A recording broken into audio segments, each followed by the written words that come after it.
भक्तों, ओम नमः शिवाय। आज हम जानेंगे शिव और गंगा की कथा और उसका अर्थ, जिससे सुनने से आपको पारिवारिक जीवन में उन्नति तथा सुख संपत्ति का मार्गदर्शन होगा।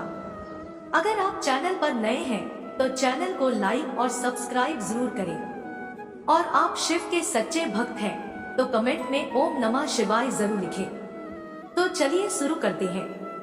सद्गुरु शिव की जटाओं से गंगा के निकलने की कथा बता रहे हैं और समझा रहे हैं कि यह कहानी प्रतीक के माध्यम से क्या कहने की कोशिश कर रही है।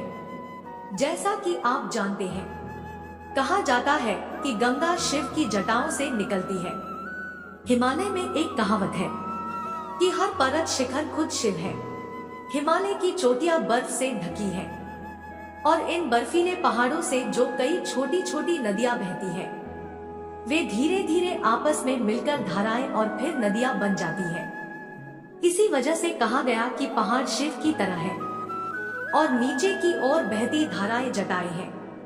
वे गंगा नदी बन गई जो आकाश से उतरी है।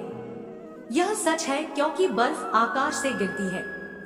यही वह प्रतीक है जिसने गंगा की कथा को जन्म दिया और उसे सबसे शुद्ध जल माना जाता है क्योंकि वह आकाश से उतरी है।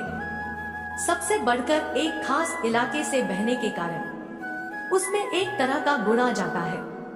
मैंने 19 साल की उम्र से हिमालय में हर साल अकेले चढ़ाई की है और मैं हर समय ठंडा और भूखा रहता था क्योंकि मैं बिना ज्यादा साजो सामान के वहां जाता था। मेरे पास बस डेनिम ट्राउजर्स और एक मोटी टी शर्ट थी। मैंने कई बार यह अनुभव किया कि गंगाजल के सिर्फ कुछ घूंट मुझे बिना किसी थकान के 48 घंटों से ज्यादा चलाते रहते थे। और मैंने कई लोगों के मुंह से सुना है कि किस तरह सिर्फ गंगाजल पीने से उनकी बीमारियां ठीक हो गई। जैसा कि आप जानते हैं, भारत में मरते समय भी लोगों के मुंह में गंगाजल डाला जाता है। गंगाजल बहुत खास हो सकता है, इसलिए नहीं क्योंकि आप कुछ मानते हैं, बल्कि सिर्फ इसलिए क्योंकि उस जल का गुण ही ऐसा है। हिमालय इस जल को गुणकारी बनाता है। कथा ऐसी है कि गंगा एक दैवी नदी थी जो इस धरती पर आई और उसका तेज बहाव दुनिया के लिए खतरा हो सकता था। इसलिए शिव ने उसे अपने सिर पर धारण कर अपने बालों से होते हुए हिमालय की ढलानों से नीचे की ओर धीरे धीरे बहने दिया। यह इसकी पवित्रता की एक द्वंद्वात्मक अभिव्यक्ति है कि यह लोगों के लिए क्या मायने रखती है। इस नदी की पवित्रता एक भारतीय के लिए पवित्रता का प्रतीक बन गई है। अगर आप नदियों से जुड़े हैं तो आप जान जाएंगे कि हर नदी का अपना जीवन होता है। यह दुनिया में हर जगह सच है, चाहे मिस्र में नील हो, यूरोप में डैन्यूब, रूस और मध्य एशियाई देशों से बहने वाली वोल्गा, अमेरिका में मिसिसिपी या दक्षिणी अमेरिका में अमेजन। उन्हें सिर्फ जल के स्रोतों के रूप में नहीं देखा जाता। जैसा कि हम जानते हैं, अधिकांश सभ्यताएं स्पष्ट वजहों से नदी के तट पर विकसित होती हैं, लेकिन जो लोग नदी से करीब से जुड़े होते हैं उनके लिए वह एक जीवित इकाई बन जाती है। उसकी अपनी एक शख्सियत होती है, अपना मिजाज, भावनाएं और निरालापन होता है। नदी एक जीवित प्रक्रिया है और यह भारत में गंगा के लिए भी सच है।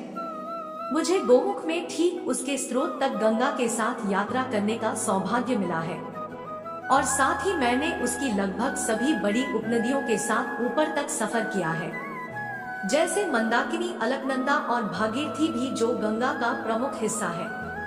ऊपर हिमालय में वह पवित्रता और शुद्धता का प्रतीक है, लेकिन जैसे जैसे वह मैदानों में उतरती है, वह भारत के उत्तरी मैदानों की जीवन रेखा बन जाती है।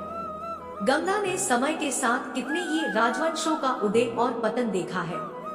यह देश के उस हिस्से में लोगों की ताकत और खुशहाली का सतत स्रोत रही है। अब ऐसा समय आ गया है जहां हम उसे एक संसाधन की तरह देखते हैं और हमने ऊपर हिमालय में उस पर बांध बना दिया है, जिसने बहुत से लोगों को चोट पहुंचाई है जो गंगा को एक जीवित माता या देवी के रूप में देखते थे, और नीचे मैदानों में वह बड़े पैमाने पर प्रदूषित हो गई है। इससे चिंतित कुछ लोग एक बार फिर गंगा को उसकी पवित्रता वापस दिलाने के लिए कुछ प्रयास कर रहे हैं। मैं 30 सालों से हिमालय की यात्रा कर रहा हूँ और मैंने देखा है कि बर्फ की मात्रा में बहुत अंतर आया है। बहुत सी बर्फ से ढकी चोटियां अब बर्फ से ढकी हुई नहीं है और वे बस खाली नुकीले सिरे हो गए हैं।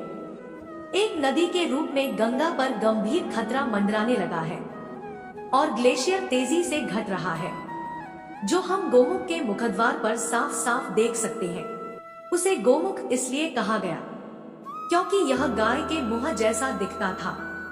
मुझे याद है जब मैं पहली बार वहां गया था 1981 के अगस्त महीने में, वह सिर्फ 15 से 20 फीट का मुख था जिससे पानी निकल रहा था और वह काफी कुछ एक गाय के मुंह जैसा दिख रहा था।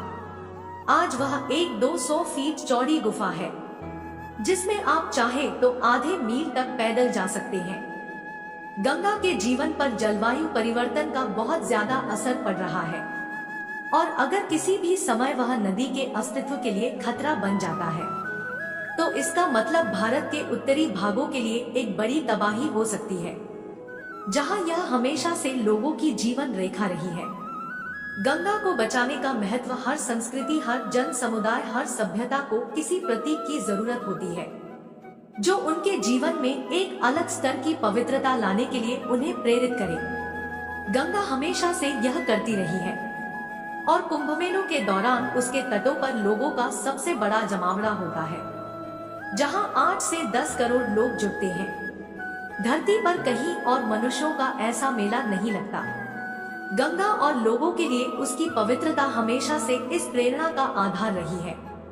यह प्रतीक बहुत जरूरी है। इस नदी को बचाना और इसे शुद्ध रखना न सिर्फ हमारे अस्तित्व और हमारी जरूरत के लिए, बल्कि लोगों के उत्साह को बनाए रखने के लिए भी जरूरी है। उम्मीद है आप सभी को ये वीडियो अच्छी लगी हो। अगर आप शिव के सच्चे भक्त हैं तो चैनल को सब्सक्राइब और वीडियो को लाइक जरूर करना। कमेंट में हर हर महादेव जरूर लिख देना।